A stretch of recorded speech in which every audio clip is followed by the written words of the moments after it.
Hello， 大家好，我是石英。你可以看到我们今天在深圳的龙岗区。那我们今天不远里来到深圳呢，是为了来迎接一把我几个月前预定的一把扇子。然后它刚刚从巴黎抵达深圳的这个港口，究竟是怎么样的一把扇子，有这么大的魔力，能让我们来到深圳只待1天，专门为了迎接它呢？那等一下到达目的地，我们就知道了。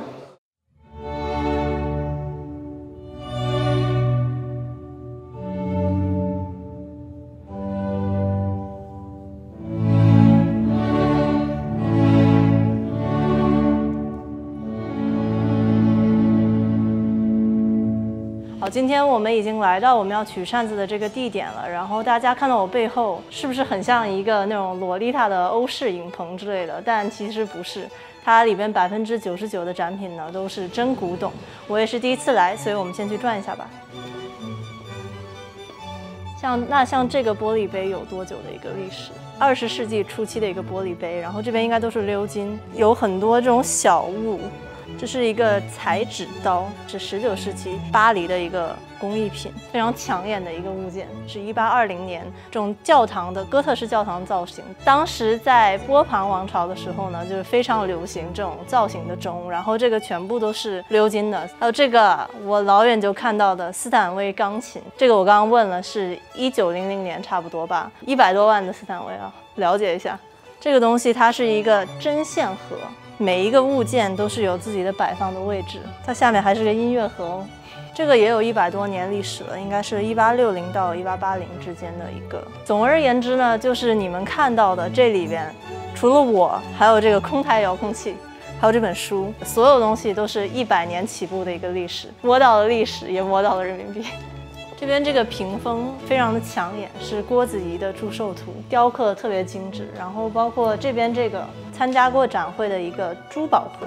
有点紧，我不敢用力拉。大概除了墙和地板，其他东西应该都是有非常悠久的历史的。包括你看到挂的这个画，这是一个日本的浮世绘。然后这个我刚刚问了，是他们店里最古老的一个单件，我们推测应该是雍正时期的，非常的有光泽。这边居然还有相机和这个叫什么 typewriter 打字机，还有领带，这个领带不会也是古董吧 ？Vintage 爱马仕，了解一下。然后刚刚就仅仅介绍了几件，就是我个人觉得比较独特的单品，但是店里还有非常多我没有讲到的东西，都是非常有历史也非常有故事的。那我们先去看一下我这把扇子吧。好，现在来到了大家最期待的环节，就是来开箱这一把扇子。就我这把扇子比较幸运，很多扇子留到现在它的外包装已经没了，但它的原配的包装还在，就是一个黑漆的这样的一个盒子，上面有金粉的这样一个图案，里边呢也是上面这一层有一个水粉的花鸟图。当时我第一次看到这把扇子是在微博上，有一段时间我就特别喜欢看那种古董扇子，看过好几个展里面有这种扇子，然后后来我就关注了这家古董店的微博。然后我就看到他们当时就发了好几把类似的这种扇子，当时我还转发了，我记得我就说哇，好好看，我难道要入古董坑了吗？然后下面还有人怂恿我说入啊入啊。然后当时我以为我只是开玩笑，过了几周过去，我还是觉得那把扇子真的很好看，然后我就想说，那要不我问问这个价格，最终呢就买下了它。然后我的到手价是不到25000块，它有一个这样的小丝带，是方便你拎起来的。如果你直接拿它的这个扇柄，可能会损坏它，所以从盒子里拎出来要这样非常小心的用这个丝带拎出来，小心翼翼的把它展开。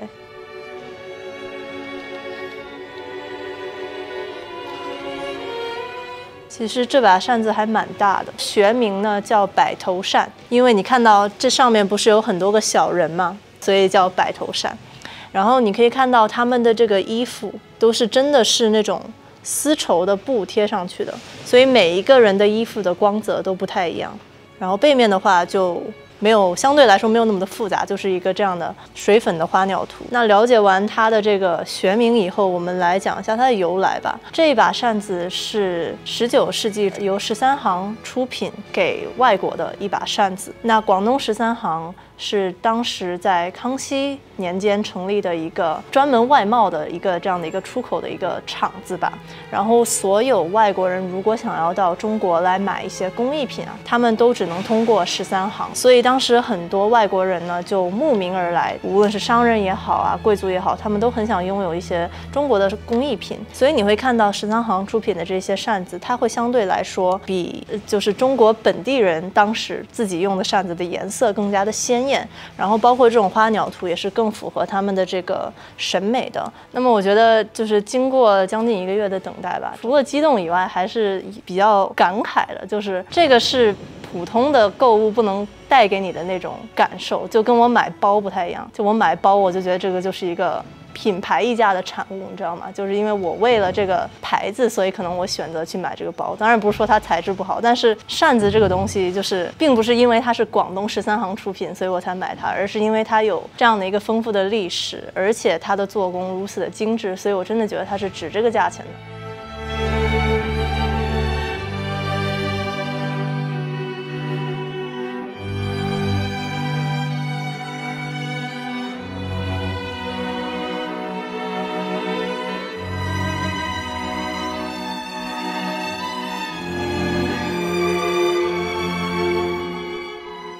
好了，那今天收到了这把扇子，然后看到它实物以后呢，包括就是今天来到这个展厅啊，看到了这么多古董，了解了他们的故事和历史，我真的觉得是非常的开眼界。我相信可能屏幕前的大家也对古董行业不是特别了解，反正我自己是个小白，所以就借这个机会，我们这边有一位专家，我还蛮想采访一下他，就是带我们更好的了解一下这个行业。第一个问题问您，就是说在您看来古董这个定义是什么？什么东西才能算得上真正的古董？其实一般来说的话，我们之所以叫它古董，一定是它有一定的时间的积淀，它距离我们其实已经有100-200年了，甚至有一些更早一点的可以距离我们上300年或者更远。它是有一定的工艺艺术和它的一个美学上的一个价值。在我们今天看来的话，一个它可以让我们感受到美，另外一个的话它还可以让我们体会到很久以前人们是怎么样生活的，一些比较普通的铜啊铁啊，没有什么工艺性，没有什么做工可以讲的东西，它也能留得下来。但是那种的话，我们不把它放在我们的古董艺术这一个领域里面。绘画我们会把它叫做纯艺术类的，就按照比较传统一点的定义。所以其实你把它放在古董，放在 antique 里面的话，会有一点点奇怪。这里面有一些很细微的差别，但是如果说你是一个刚刚开始对收藏感兴趣的人的话，我觉得不用过于在意古董的定义到底是什么。反正我们也不是像小学生一样去背书，然后再考试啊什么的。就比如说可能它是一个200年前的普通的一个勺子，然后就是非常普通一个铁勺子，这种就算不上古董，对吧？也可以算是一种文物类的东西，但是你要把它放在古董市场，那是就很奇怪的一件事情。如果我是一个想要进入到这个行业的人，我最先需要了解哪一些方面的东西呢？从我自己开始收藏来进入这个领域的话，你首先需要的是看更多的东西，眼睛看到的东西所带来的感受，这是非常重要的。它是一个视觉艺术的领域。首先你要多逛博物馆，然后多去看展览，然后再确定你到底想要专注在哪一个领域。古董也好，纯艺术也好，它分开的门类是非常非常多的。很多资深的藏家的话，他们往往就只做一个类别，然后可能他会在这个类别里面收很多很精致、非常罕有或者是非常全面的一些艺术品或者是古董。都是那一句吧，多看。古董圈的这个受众是在哪儿？就是一般哪些人会真的是玩起来这个东西。以前没有接触过这个圈子的话，会觉得啊，古董就是很高大上的，就是家里可能50-60岁的老伯伯才会做的事情。其实不是的，就是现在有很多很年轻的一些藏家吧，也正在慢慢的积累他们自己的一些古董或者是艺术品的收藏。他们会用那种挺新鲜的眼光来看待这个事情，而不是说我买了这个东西我就要投资啊，等着它升值啊，要拿去鉴宝节目上面亮亮相啊什么的，不是这样子的。年纪30多甚至20多的其实都有的，就从力所能及的范围内找一些自己真正喜欢的，就是能给自己带来一些感受和体会，然后慢慢能够有一些积累的这些小古董开始收起。其实现在很流行，亚文化，尤其在亚文化一些圈子里，就是比如说传统服饰的这个复兴。那像我今天身上穿的这一套，就是明朝的一套汉服，很好看，然后工艺也都非常的精致。然后包括还有洛丽塔的文化，那洛丽塔文化是从比如说洛可可或者维多利亚时期那些宫廷服饰来的一个衍生品。那这种东西你怎么看待呢？就是作为一个古董行业的人。其实我是觉得很有意思的。以前的法国宫廷里面很喜欢办的化妆舞会，其实大家就会，比如说我要扮什么什么女神，古希腊的一个女神，我就把自己打扮成古希腊女神一样出现。说是亚文化吧，嘛倒也是啦。可能在国内的话，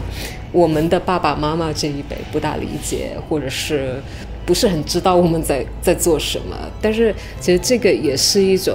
文化延续下去的方式啊，我觉得很好啊。